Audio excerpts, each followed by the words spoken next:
Alright, so if you're looking for a quick and dirty rundown of a bunch of the things ImAllexx did in the past to make people hate him, I'm gonna do my best to fill you in. No, we're not gonna be going super in-depth here, nor are we gonna cover the modern allegations in that 82-page document that came out just like a week ago. This video is basically just a crash course for anybody who has no idea why people hated ImAllexx so much. Also, fair warning, we're gonna have to touch on some essay and some nonsense in this video, so yeah. So way back in the day, you might know these names. Elvis the Alien and Bionic Pig had a podcast called Hot Wet Soup with another ex-YouTuber by the name of Zap TI, and they also had another YouTuber on as a guest occasionally known as ImAllexx's. And the podcast is going pretty well, people liked it, until one day we get an episode called The End, where Zap TI is not present and we have Elvis, Allex, and Bionic Pig. Hold on, what's Pig's name again? Aaron. Okay, so Elvis, Aaron, and Allex throw up this podcast, and the reason Zap TI is not present is because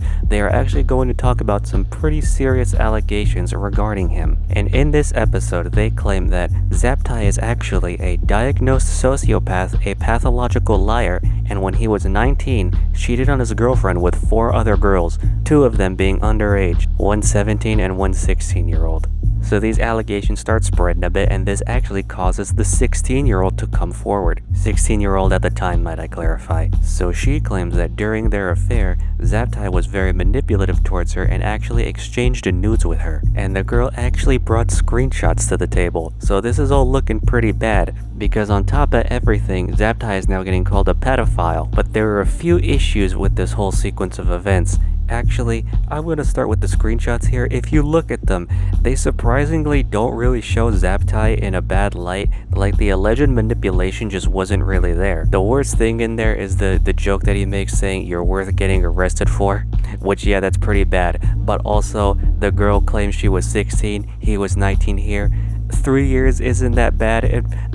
It's not good, but I hesitate to call him a pedophile. Another thing to take note of is that Elvis and Aaron actually started distancing themselves from this when it was going on, much to the chagrin of Allex, which makes us wonder, why were 2 of the main people involved in getting this story out so eager to distance themselves from it? Well, Zap TI actually published a statement talking about what he's actually diagnosed with, which include antisocial personality disorder, major depressive disorder, and PTSD possibly. The doctors are having a little trouble settling on that one. But sociopathy, one of the biggest things mentioned in the podcast episode, I don't know where they got that from. It is certainly not here. Now, I don't have Zap TI's medical records, that would be a HIPAA violation, but I do know who I'm giving the benefit of the doubt in this situation, especially since Aaron and Elvis actually corroborate what Zap TI said. There is another episode of Hot Wet Soup that took place after The End, where Bionic Pig starts talking about how they were heavily pressured into making that episode of The End, despite knowing that Zap TI was not a sociopath. 50-50 on that. Like, I know that... No. Actually, I'm 100% against The End because... mainly, I hated it. I hated it. Mainly because it was all about his sociopathy that he doesn't have. Fuck that. Mm-hmm. You know? Like, we went on this huge, thing against... We made this video entirely based on what we just assumed he had. Everything lined up, and we just, I don't know why we didn't just stop and think about it, but yeah. There were people pushing us, to be fair. I wonder who it could have been that pressured them. Certainly the only other person that was on this podcast didn't have anything to do with it. Now this is where things start flying off the rails. Remember that 16-year-old that I told you about that came forward? It turns out, so there's a YouTuber who goes by Nicholas the Oreo. He was actually able to get an interview with this girl, and she actually decided to come clean about a lot of things. One of the biggest things being is that she was not 16 at the time she was dating Zap TI. She was actually 14. Now you may think this makes him look even worse, but she was actually lying about her age to Zap TI. She was catfishing him.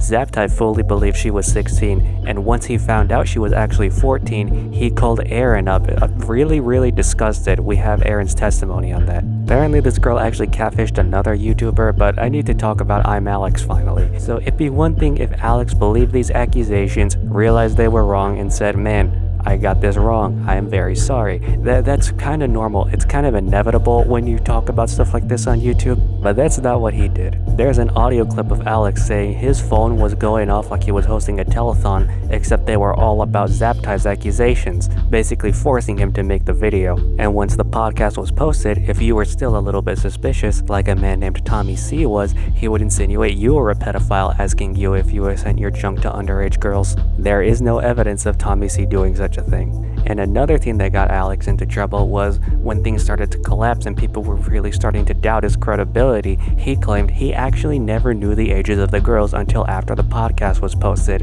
which is verifiably false, because in the podcast itself he says the girls' ages. No, I didn't know they were talking until after the podcast. That was my problem. Wait a minute. Doesn't he mention?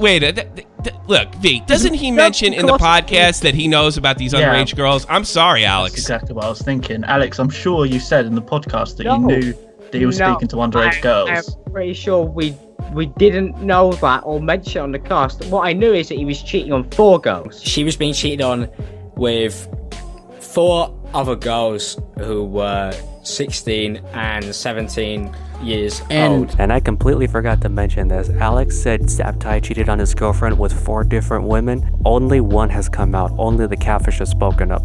No one else has any clue who these other people are, if they even exist. Even the catfish even came out and said, despite everything, Zap TI is a good guy, and we did not exchange any nudes. She sent him provocative images, but nothing nude, and he sent her nothing of the sort. So here we have a story of Allex being either completely incompetent with the story or willingly lying, and then once he gets called out, he tries to lie his way out of the mess he created. Now you're gonna notice a pattern here of Allex messing up some stories, and the next one especially has quite a few parallels with this Zap TI situation. We are of course talking about the Slazo stuff. So like Zap TI, Slazo was another commentary channel that Allex collaborated with, and then one of Slazo's exes came to Alex's friend group with allegations against him, specifically abuse and sexual assault. Now Allex and the friend group of course had sympathy for this person, so Allex made a video condemning Slazo for these allegations and cut contact with him like everyone else in the group. There was a major misstep though when Allex made this video. So these two, Allex and Slazo, were supposed to be very good friends, but Allex did not call Slazo once about this before making the video. Now Alex's defense is that Slazo is a hard person to get a hold of, but I don't know how much I believe his statement there, because that aforementioned channel, Nicholas Diorio, was able to get into contact with Slazo when Nicholas only had 4,000 subs. I don't know, a complete stranger was able to talk to him effortlessly, but the guy he was supposedly friends with and even lived with at some point couldn't get a hold of him? It's hard for me to believe that. Anyways, Slazo actually makes a video of his own responding to all of this stuff after a while, and he's actually somewhat successful in proving his innocence. He actually brought screenshots, and he actually admitted to things that he did wrong, which basically amounted to being controlling and being emotionally distant. No sexual abuse, no other forms of abuse were admitted to in that video. So this gets Allex in a lot of hot water, especially when it comes out that he didn't even call the guy he was condemning so that he could get his side of the story before going public.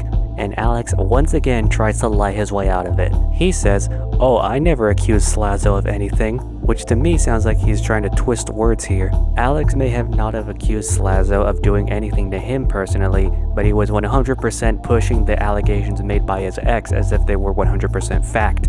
Allex also tried to claim Slazo admitted to doing things in his video that he just didn't. And then on Alex's Twitter, he tweets, "I don't want to be friends with someone who admitted to be controlling of a 14-year-old girl," which is very interesting wording because it makes it sound like Slazo was dating this 14-year-old girl when he was an adult or something. All of these allegations took place when Slazo was 16. Now again, 14 and 16 is not a great age gap, but Alex's wording here makes it look worse than it is. Alright, so already we have another situation where Allex bungles a story and tries to lie his way out of the mess he made, but it gets even worse when Allex gets into a call with that Diorio guy because he admits some very interesting things that I've written down here. So Allex moves between friend groups a lot, which has garnered him a reputation as a social climber. Now Alex's defense for his actions is that he's not social climbing, it's just that these allegations of sexual assault happen so often between these friend groups, he cut so many of them off. He claims this Slazo situation is the 25th that he had to deal with. Now, cards on the table, I just do not believe that. Especially when he says that he wanted to be a leader in terms of getting these sexual assault stories out there. Which is bizarre, because if there's 25 instances, why is it that there's only 3 that we know he's been publicly a part of? The James Charles one, the Zap TI, and the Slazo thing. Allex also said that the ex claimed that Slazo tried to bribe her into not coming out, and they knew about this before publishing the document, yet they didn't put it in said document for some reason. And Allex even claimed that once they all had their ducks in a row, once that everything was ready to come out, they still waited 2 weeks because they wanted to go on vacation before publishing everything. So those were the 2 biggest things that made people hate ImAllexx. Now to cover the smaller stuff. So that aforementioned James Charles situation, it was when Tati posted her bi sister video accusing James Charles of preying on straight guys and stuff like that. Now, Allex, referring to that video and the one he made, he said, if you look at all the evidence, it's undeniable that James Charles did all this stuff. Now, the problem is, the evidence he speaks of is nowhere in the video.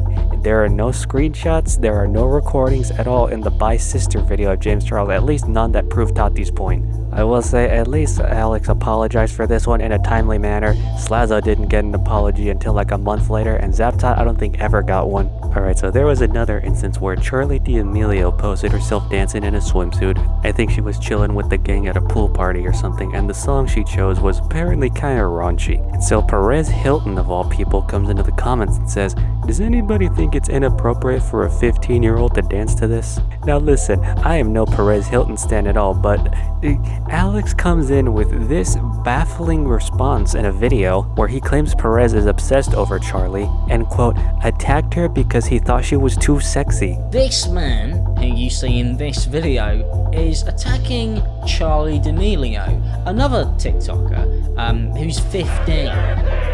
And he's attacking her because she went to the beach. He made a video saying, oh, she's too sexy, so her parents should be ashamed. Oh yeah, he also tried to say it was hypocritical to criticize Charli when Perez himself posts videos of him jokingly gawking at 20-year-olds. You know, the adult gawking at adults. And dude, Allex also claims Perez made an entire video about it, which is just completely false. Dude, if he bungled this situation this badly, of course he's gonna screw up on the more serious stuff.